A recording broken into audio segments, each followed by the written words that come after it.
ću otpjevati. Napisao je čovjek koji nije u muzičkom svijetu, on je u sportu, on je novinar, Sabahudin Tomabrčirević. On je negdje večeras tu, pozdravljamo ga, napisao je ovu pjesmu davno. Pamtit ću te cijelog života.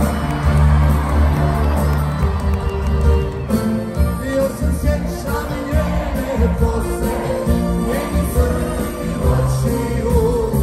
Još se sjećam njenog tijela i nježnih riječi volim te.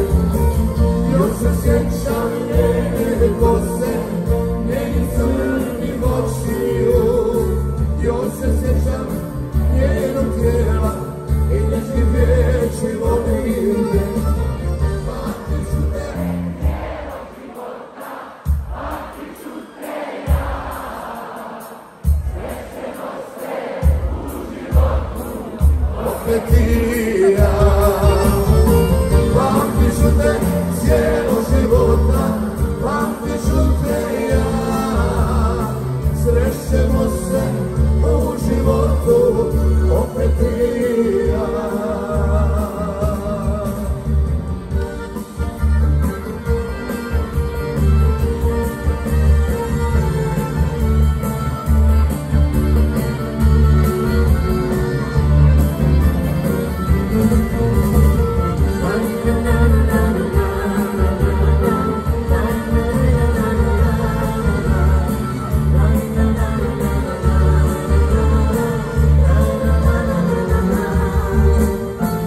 Sudbina je tako htjela, sudbina nas rastavije.